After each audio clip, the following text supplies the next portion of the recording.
कल बाबू हम लोग ज्योमेट्री में लाइंस और एंगल्स पढ़ रहे थे, ठीक है। आज भर ज्योमेट्री चलेगा, कल से फिजिक्स चलेगा, ठीक है।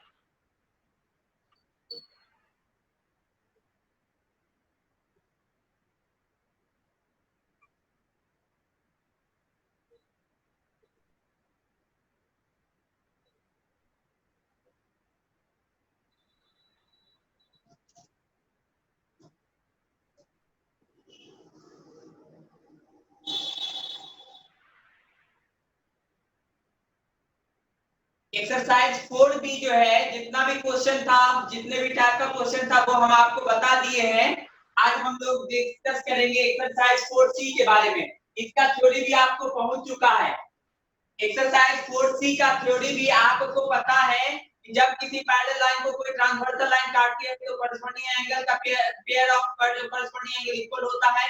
इंटीरियर अल्टरनेटिंग एंगल का पेयर इक्वल होता है, एक्सटीरियर अल्टरनेटिंग एंगल का पेयर इक्वल होता है। और उसके बाद हम बताए थे कि जब एक लाइन दूसरी लाइन को काटती है तो वर्टिकली अपोजिट एंगल का पेयर इक्वल होता है। और दूसरा, जब किसी पैरेलल लाइन को कोई ट्रांसवर्सल लाइन काटती है तो इंटीरियर कंसेक्यूटिव एंगल का सम जो होता है वो 180 डिग्री होता है। अगर ये 4-5 चीज अगर मालूम रहेगा तो इस लेसन को एक्सरसाइज 4C को बनाने में हमको कोई प्रॉब्लम क्रिएट नहीं होगा।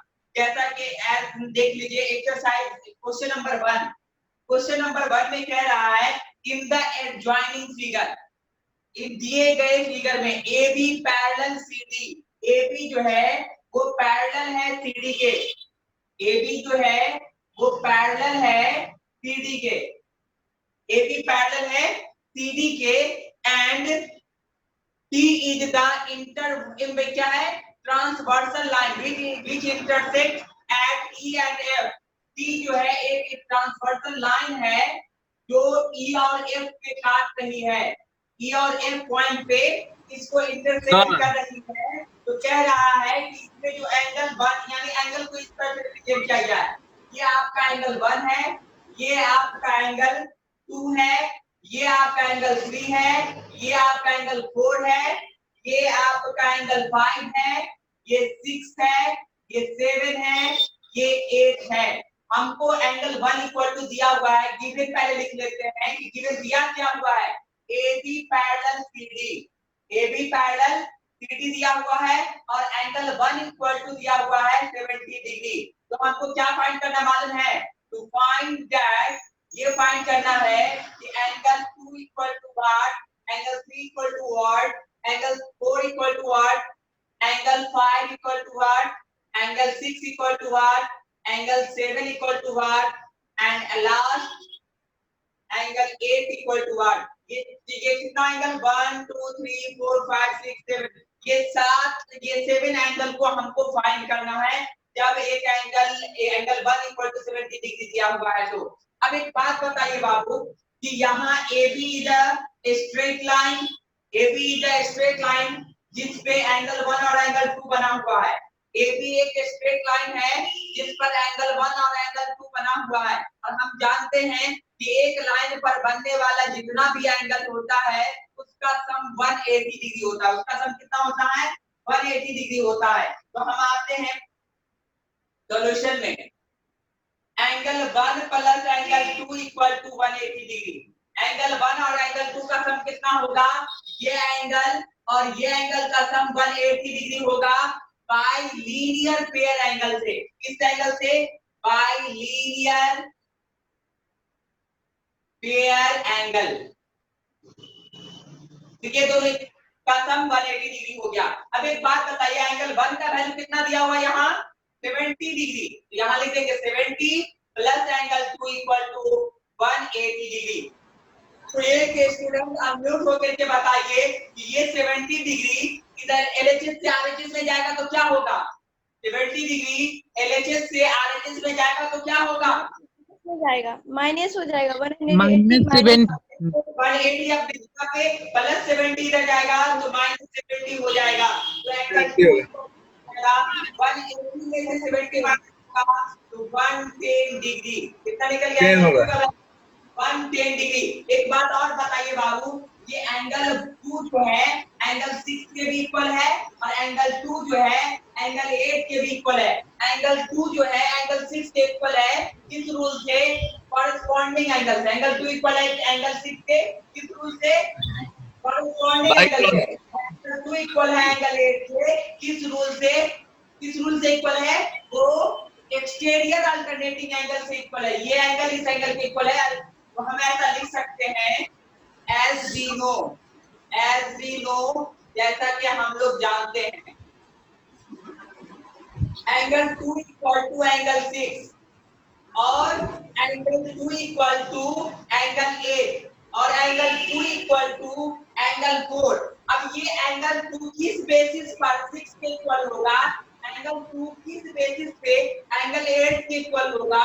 और एंगल 2 किस बेसिस पे एंगल 4 के इक्वल होगा? वो बेसिस हम यहाँ पे लिख रहे हैं। ये एंगल 2 एंगल 6 के इक्वल हो रहा है, किस रूल से? तो वो कॉरेस्पॉन्डिंग एंगल से, by corresponding angle, corresponding angle.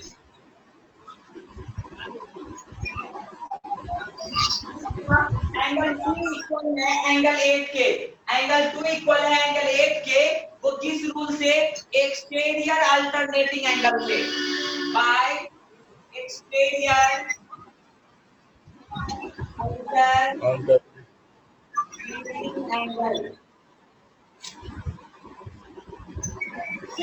Angle 2 जो है एंगल किसके इक्वल है? 4 के इक्वल। एंगल 2 एंगल 4 के इक्वल है।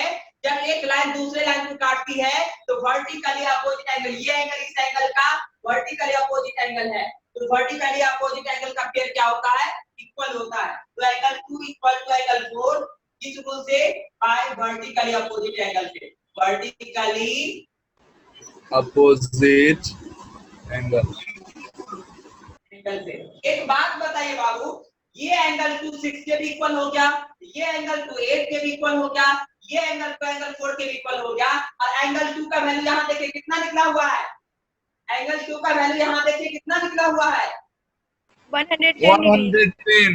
इसका मतलब 6 का वैल्यू कितना होगा? एंगल 6 का वैल्यू 110 डिग्री, इसलिए 2 के इक्वल है। एंगल 8 का वैल्यू भी कितना होगा? उतना ही होगा, 110 और एंगल 110 डिग्री है। सेम होगा सर।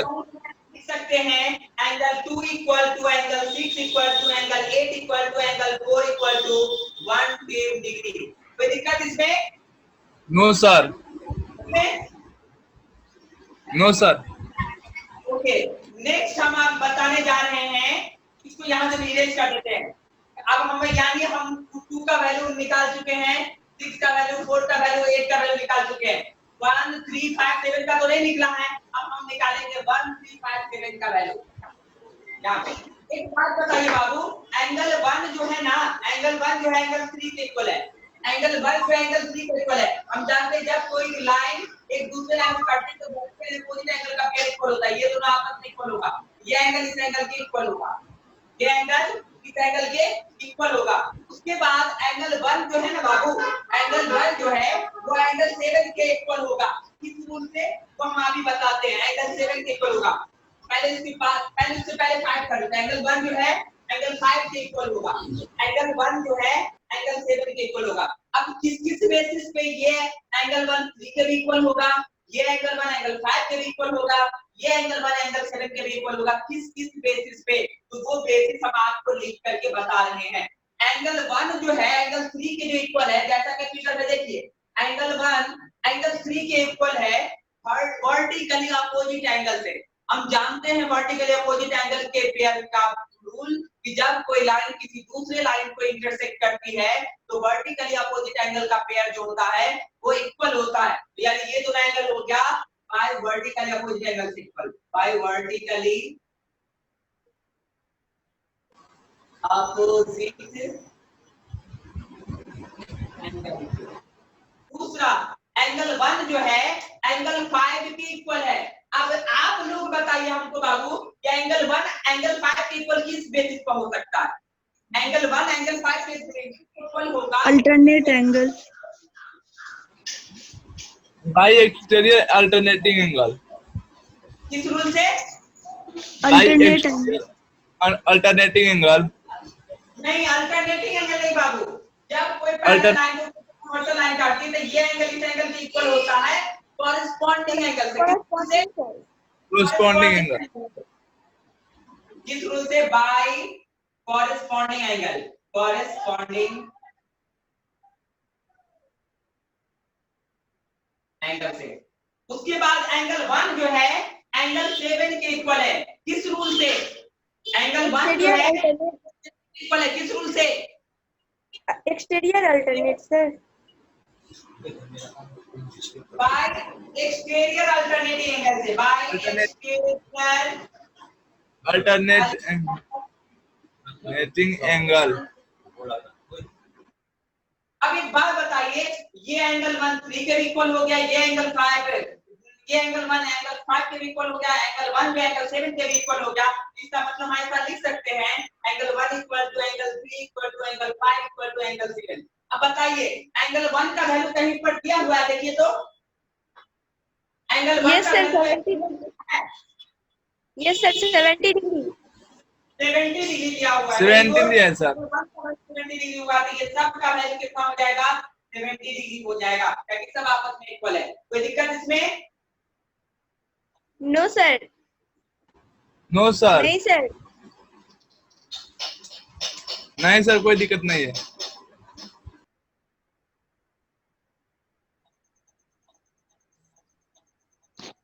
ठीक है, कोई दिक्कत इसमें? No sir. नहीं सर, दिक्कत नहीं है सर, कोई दिक्कत नहीं है।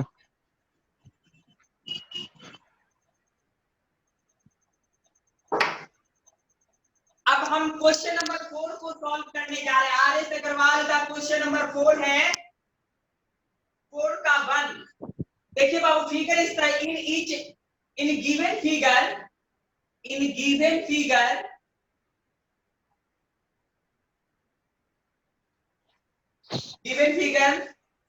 AB पैरेलल CD, AB जो है वो पैरेलल है CD के, तो कह रहा find the value of x, find the value of x का वैल्यू कह रहा फाइंड करने के लिए। फिगर कहता है तो देखिए आप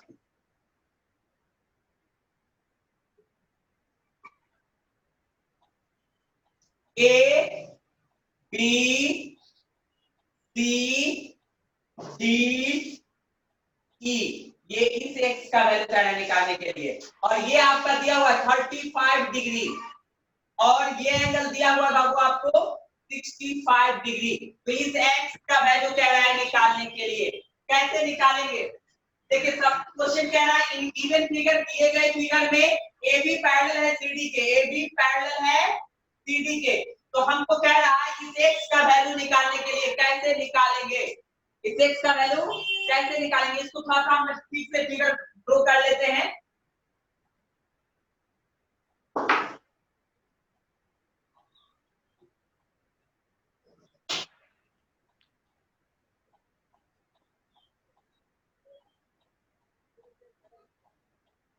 A B C D E, ये वैल्यू दिया हुआ 35 डिग्री, ये वैल्यू दिया हुआ है 65 डिग्री और ये वैल्यू दिया हुआ है x।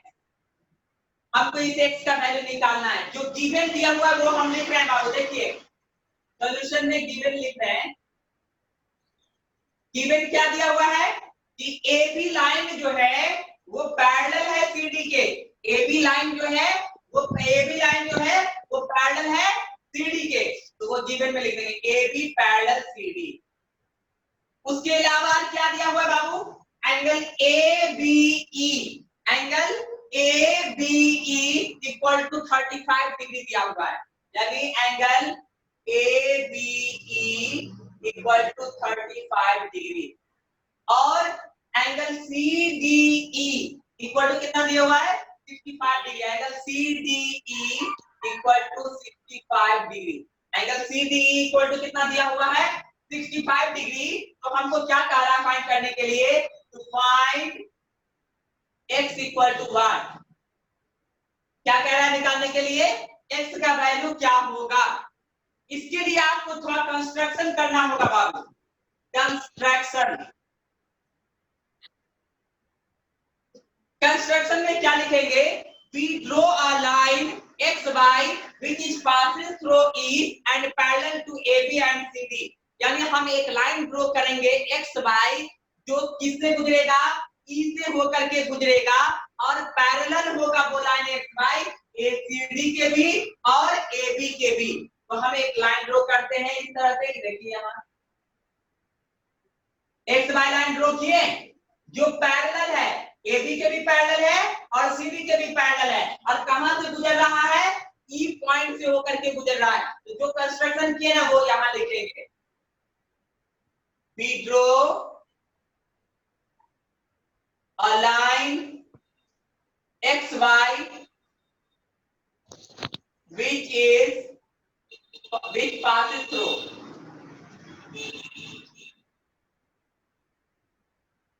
through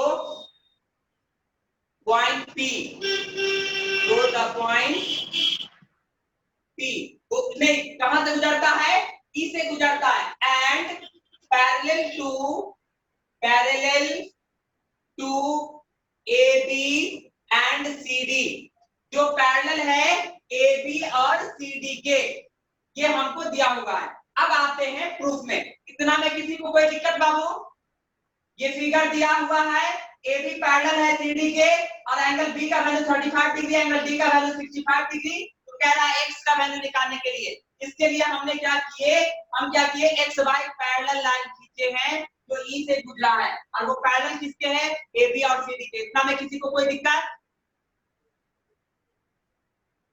hello no sir कोई दिक्कत नहीं। प्रूफ में देखिए बाबू, हम जानते हैं कि जब किसी पैरेलल लाइन को कोई ट्रांसवर्सल लाइन काटती है, जब किसी पैरेलल लाइन को कोई ट्रांसवर्सल लाइन काटती है तो अल्टरनेटिंग एंगल का पेयर इक्वल होता है। ये एंगल इस एंगल के इक्वल होगा, होता है कि नहीं होता है? Yes sir. तो अब एक बात बताइए, लाइन पैरेलल है, here AB parallel XY, AB parallel है XY के and BE is the transversal line, BE is the transversal line, BC क्या है? BE ट्रांसवर्सल लाइन है। तो ये एंगल इस एंगल के इक्वल होगा। अल्टरनेटिंग है, ये पैरेलल लाइन को ये ट्रांसवर्सल लाइन काट रही है, तो ये एंगल इस एंगल के इक्वल होगा अल्टरनेटिंग एंगल से। तो हम ऐसा लिख सकते हैं एंगल ABE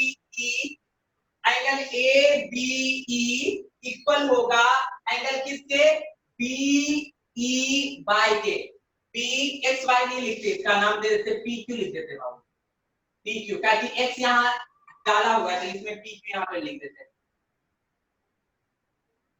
क्या नाम है? ABE तो हो गया, ABE इक्वल होगा किसके? BEQ के, BEQ के इक्वल होगा। किस रूल से इक्वल होगा बाबू? अल्टरनेटिंग एंगल से, बाय इंटीरियर अल्टरनेटिंग एंगल से। तो जब इसका वैल्यू 35 है तो इसका वैल्यू 35 होगा, तो इसका वैल्यू 35 लिखते हैं। AB का वैल्यू मालूम है, AB का वैल्यू 35, तो 35 लिखिए equal to angle BEQ।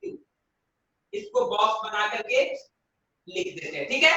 Again जब ये लाइन और ये लाइन पैरेलल है, इसको ये ट्रांसवर्सल लाइन काट रही है, तो ये एंगल और ये एंगल अल्टरनेटिंग एंगल से इक्वल होगा।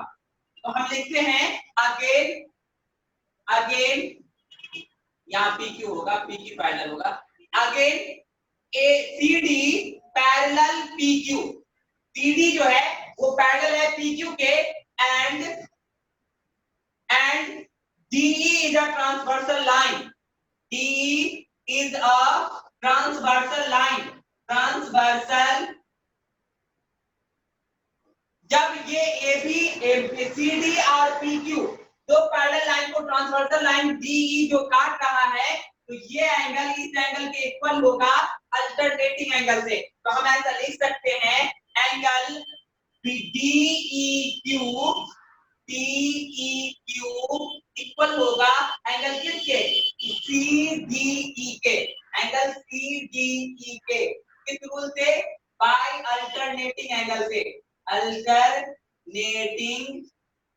एंगल।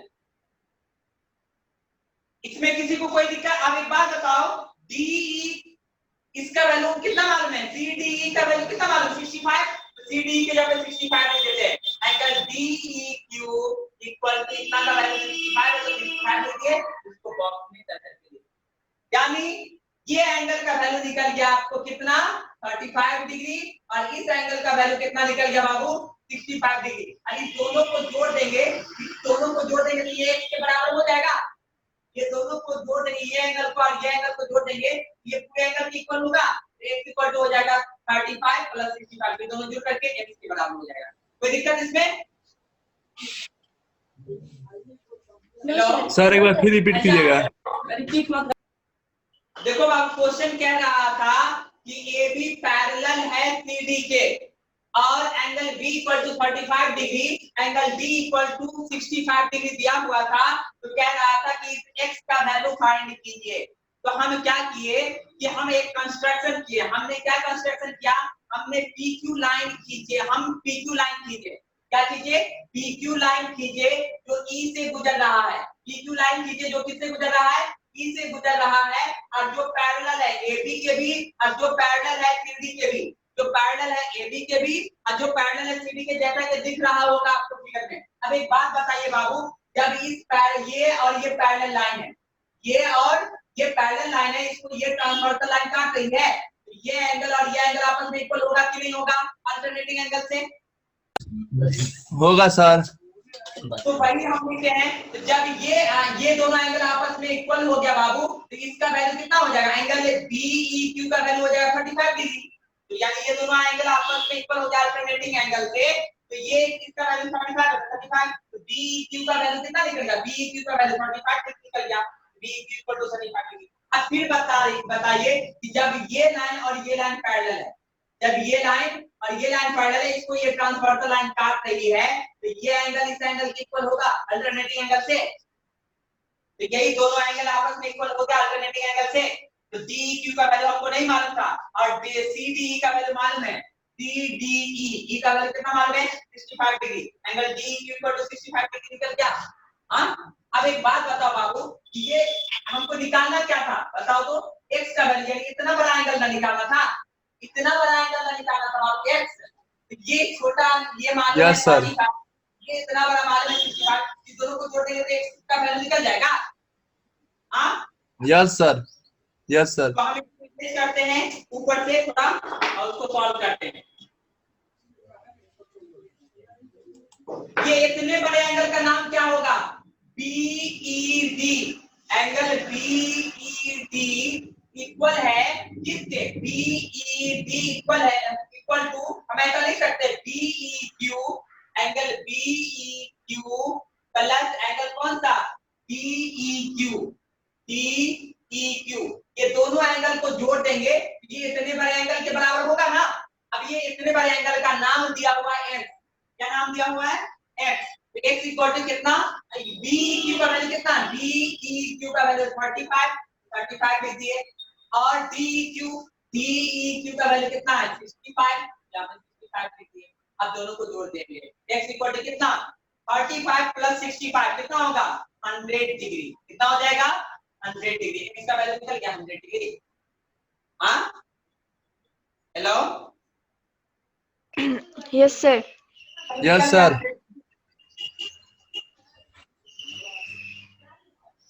हेलो, यस सर, निकल गया। यस सर, निकल गया।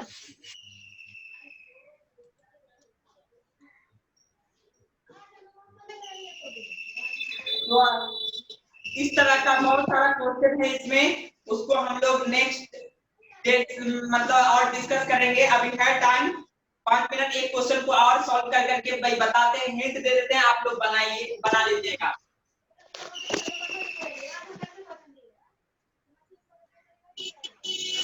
सिर्फ फिगर का हिंट दे रहे हैं, इस तरह का फिगर है, इसको कैसे आप सॉल्व कीजिएगा।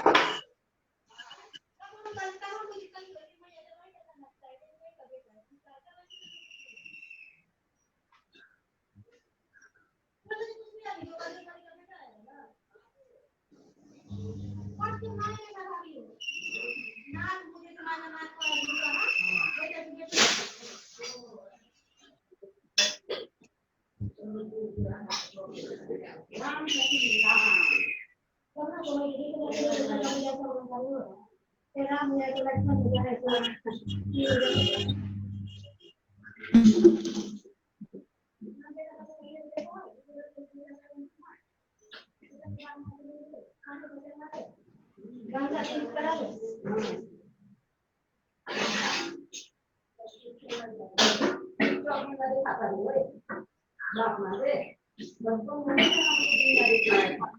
यहाँ फिगर दिखाई दे रहा है। Hello, yes sir, yes sir. Yes sir, क्या लग रहा है? कौन कौन लाइन पैरेलल है बताओ तो? कौन कौन लाइन A, पैरेलल B, दिख रहा है? पैरेलल का सिंबल ए बी है और इसमें। सी डी ए बी और C D A, B, C, D। और ई एफ। यानी ए बी सी डी और ई एफ ये तीनों लाइन पैरेलल है। तो कह रहा है कि एक्स का वैल्यू क्या होगा, है ना? एक बात बताओ बाबू, इसको हम ये लाइन और ये लाइन पैरेलल है, ये लाइन और ये लाइन पैरेलल है। तो जब कोई पैरेलल लाइन को कोई ट्रांसवर्सल लाइन, ये ट्रांसवर्सल लाइन काट रही है, यस सर। ट्रांसवर्सल है। ये एंगल 130 दिया हुआ है, ये 130 दिया हुआ है। एंगल का वैल्यू हम निकाल सकते हैं। हम जानते हैं जब किसी पैरेलल लाइन को कोई ट्रांसवर्सल लाइन काटती है तो ये एंगल और ये एंगल का सम 180 होता है। ये एंगल और ये एंगल का सम, इंटीरियर कंसेक्यूटिव एंगल का सम जो होता है वो क्या होता है? 180 होता है। तो ये दोनों का सम कितना होगा? 180। तो ये 130 नहीं, ये 50 होगा कि नहीं होगा? समझ? Yes, दोनों sir. का सम 180 होगा। हाँ, यस सर। यहाँ पे हम लिख देते हैं इसका वैल्यू 50 डिग्री। कोई दिक्कत? अब एक बात बताओ बाबू, ये लाइन और ये लाइन पैरेलल है, ये लाइन ए बी और सी डी पैरेलल है, इसको ये ट्रांसवर्सल लाइन काट रही है। तो ये पूरा एंगल इतना बड़ा एंगल इसकी इक्वल होगा, इतना बड़ा के जब कोई पैरेलल लाइन को कोई ट्रांसवर्सल लाइन काटेगी तो ये इतना बड़ा एंगल इस एंगल की इक्वल होगा। Yes sir. हाँ, क्यों? Yes sir. इसका मतलब ये एंगल को हम लिख सकते हैं x प्लस 50। ये इतना बड़ा एंगल का नाम है x प्लस 50। ये इक्वल होगा कितना के? 70। अब x इक्वल टू कितना हो गया? 70। अब plus 70 minus 50। Minus 50। x equal to कितना होगा? 70 में से 50 जाए तो कितना होगा? 20 डिग्री नहीं होगा। निकल गया, x का वैल्यू निकालना था, निकल गया। इसको तो हम कौन से समझाए हैं कि क्या करेंगे? पहले ये दोनों लाइन को पैरेलल लाएंगे, लिखेंगे CD and are parallel line and EC is a transversal line. Therefore, ये एंगल प्लस ये एंगल इक्वल टू 180 डिग्री और ये एंगल को 180 में से घटा देंगे 130 को, तो 50 निकल जाएगा। फिर लिखेंगे again AB and CD is a parallel line and BC is a transversal line. ये एंगल इक्वल टू ये एंगल बाय अल्टरनेटिंग एंगल से, ये एंगल प्लस ये एंगल इक्वल टू ये एंगल, और सब कर देंगे, इसका वैल्यू निकल जाएगा। कोई